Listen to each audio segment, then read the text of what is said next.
ठीक करने वाला है, मगर अल्लाह रब्बुल इज्जत ने ये सबब बना रखा है, सिस्टम बना रखा है। अगर ठीक होना चाहते हो तो डॉक्टर के पास जाना होगा, दवाई खाना होगा।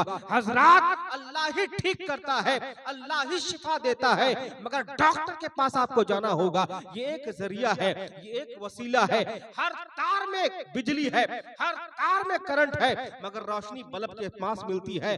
हर पटरी से ट्रेन गुजरती है, मगर आपको ट्रेन स्टेशन पर गुजरती, स्टेशन पर मिलती है। क्या मतलब? मतलब यह है हर जगह रब की रहमत है, मगर रब की रहमत मिलने के लिए आपको मस्जिद जाना होगा, मदरसा जाना होगा, उलमा के करीब होना होगा, तलबा का दिल खुश करना होगा, रोजा रखना होगा, नमाजें पढ़नी होंगी। अल्लाह ने साहिब निसाब बनाया है, साहिब इस्तात बनाया है, तो हज भी करना होगा, ज़कात भी देना होगा, नेकी करनी होगी, तब रब की रहमत मिल सकती है। रब की रहमत हर जगह है, मगर हर जगह मिलती नहीं है। अल्लाह अकबर कबीरा। अब सुनिए अगली बात, प्यारे आका के तवस्सुत से हमें मालूम हुआ अल्लाह रब्बुल इज्जत ने कुरान में इरशाद फरमाया, फज़कुरू आला अल्लाहि लअल्लकुम तुफ्लिहून। मेरी नेमतों को याद करो, मेरी नेमतों की बात करो, मेरी नेमतों का जिक्र करो, ताकि तुम कामयाब हो जाओ। यानी अल्लाह ने जो हमें नेमतें दी है उसकी बात करो, उसका जिक्र करो, उसका तज़किरा छेड़ो, ताकि तुम कामयाब हो जाओ।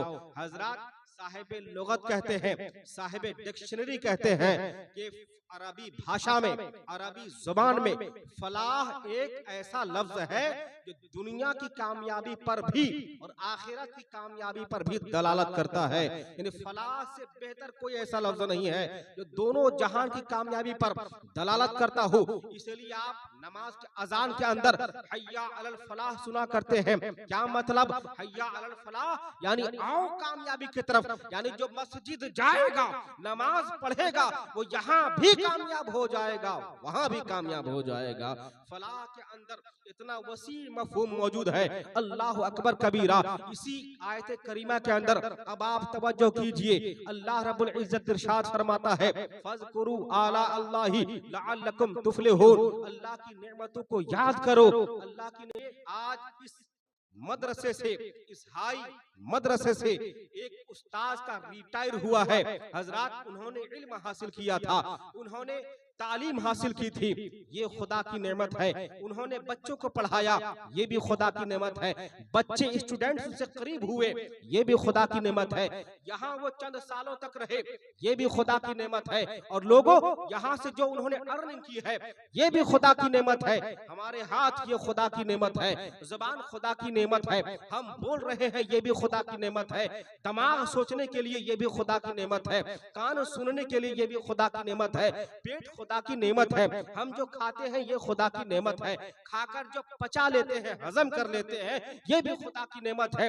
जो पीते हैं ये भी खुदा की नेमत है। हम जो कपड़ा पहने हुए हैं ये भी खुदा की नेमत है। शामियाने के अंदर है ये भी खुदा की नेमत है। घर के अंदर होते हैं ये भी खुदा की नेमत है। हजरात, खुदा की नेमत हजारों है। किसी के पास दौलत है, ये भी खुदा की नेमत है। किसी के पास रुपया पैसा है, ये भी खुदा की नेमत है। किसी के पास औलाद है, ये भी खुदा की नेमत है। बेटा भी खुदा की नेमत है, बेटियां भी खुदा की नेमत है, भाई बरादर भी खुदा की नेमत है, बीवी भी खुदा की नेमत है, माँ बाप भी खुदा की नेमत है। पूरी दुनिया में अगर मैं गिनाता रहूं तो हजरात मेरा जीवन तो खत्म हो सकता है, मगर खुदा की नेमतों को मैं गिना नहीं सकता।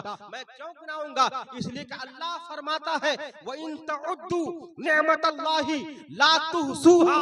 अगर तुम मेरी नेमतों को गिनना चाहो, अगर तुम मेरी नेमतों को काउंट करना चाहो तो तुम काउंट नहीं कर सकते हो। क्योंकि इसलिए मेरी नेमतें अनकाउंटेबल है, कोई इसको गिन ही नहीं सकता, कोई इसको शुमार ही नहीं कर सकता। अल्लाह ने बेशुमार नेमतें हमें अल्लाह अता फरमाई है।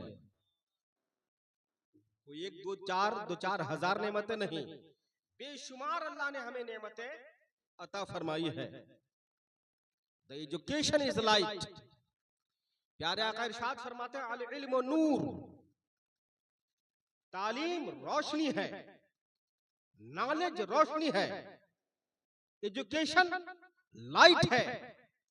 यही वो लाइट है जिस लाइट में देखकर इंसान अपनी जिंदगी बसर कर सकता है, अच्छा और बुरा को समझ सकता है। यही वो तालीम और इल्म है जिसकी रोशनी में इंसान अपनी जिंदगी का सही समत इख्तियार कर सकता है, सही रास्ते पर चलकर कामयाब हो सकता है।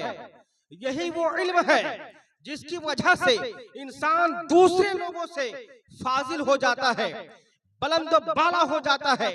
हजरात एक बुजुर्ग कहते हैं, इल्म किसी दर्जे में हो, नॉलेज किसी दर्जे में हो, एजुकेशन किसी दर्जे में हो, वो कुछ ना कुछ इंसान को फायदा दे ही देता है। वो कैसे? आपने देखा होगा, बहुत बड़ा से बड़ा बदमाश, बहुत से बड़ा से बड़ा क्रिमिनल, जिसका सर मस्जिद में जाकर रब के सामने नहीं झुकता, वो एक नापित के सामने अपना सर उसके इशारों पर घुमाता रहता है। नाई के पास जाकर के नाई जैसे उसको कहता है वैसा ही वो अपने सर को घुमाता रहता है। अल्लाह अकबर। उस इंसान का सर रब के आगे झुका नहीं और नाई के पास इशारे में उसका सर घूम रहा है।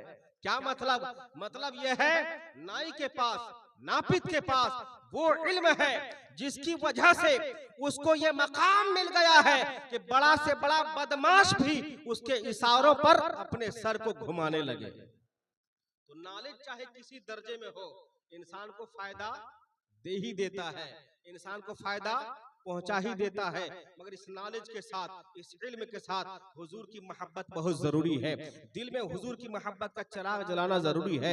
वो मक्का शरीफ है, मक्का शरीफ के अंदर और मदीना शरीफ के अंदर जब कुफ्फार और मुशरिकीन सहाबाए किराम के लिए हिजो कहते थे, उनकी तौहीन बयान करते थे और ये कहते थे, ये सहाबाए किराम, ये तो मोहम्मद अरबी का कलमा पढ़कर ये ऐसे हो गए हैं जिनको अपना घर द्वार छोड़ना पड़ा है, ये हिजरत करके मक्का से मदीना चले गए हैं। इनके पास पहनने के लिए कपड़ा नहीं है, इनके पास रहने के लिए मकान नहीं है, इनके पास खाने के लिए रोटी नहीं है।